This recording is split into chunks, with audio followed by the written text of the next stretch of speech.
আজকে আমি তোমাদের সঙ্গে হাঁসের মাংস রেসিপি শেয়ার করব কি করে রান্না করি সবটা তোমাদেরকে দেখাবো। তো দেখো এখানে মিক্সিতে কিন্তু আমি লঙ্কা মানে কটা শুকনো লঙ্কা, কাঁচা লঙ্কা আর আদা আর রসুন নিয়ে নিয়েছি। রসুনের পরিমাণটা একটু বেশি, আদার পরিমাণটা একটু কম, আর লঙ্কা যে যেরকমটা খাবে সেরকমটা। এখন আমি এটা পেস্ট করে নেব। আর তার আগে তোমরা একটু কমেন্ট করে জানো তো কারা কারা হাঁসের মাংস খাও আর কারা কারা খাও না।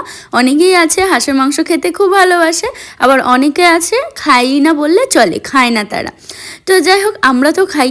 এবার দেখো আমি এখানে আলুটা আগে কেটে নিয়েছিলাম। মাংসতে হাঁসের মাংসর আলুটাও কিন্তু খুব ভালো লাগে খেতে। তো আমি তো এটা সিদ্ধ করে যে কোনো মানে আলু রান্না করলেই আমি ভাপিয়ে আগে জলটা ফেলে দিই, তারপর রান্না করি। তো ওইটা হালকা ভাপিয়ে জলটা ফেলে দিলাম। আর এখন হচ্ছে আলুটা একটু বেশি মানে বেশি পরিমাণেই তেল দিয়েছি, কেন ওই তেলেই রান্নাটা করব।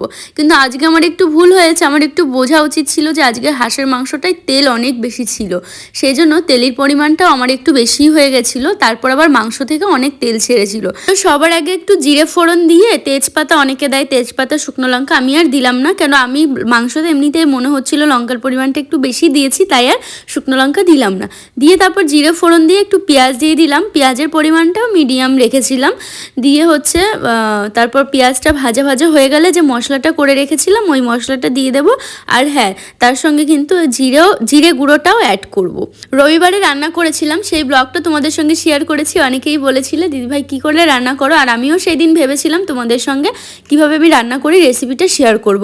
তো দেখো এখানে কিন্তু মশলাটা একদম কষাতে হবে আর কি, যাতে করে কালারটা একদম চেঞ্জ হয়ে আসে এবং জলটা টেনে নিয়ে যায়, তেলটা বেরিয়ে আসে। ততক্ষণ অবধি ভীষণ আস্তে আস্তে করে ধরো তোমরা 15 থেকে 20 মিনিট ধরেই আমি এরকম কষিয়েছিলাম, আমার হাতে টাইম ছিল সেই জন্য।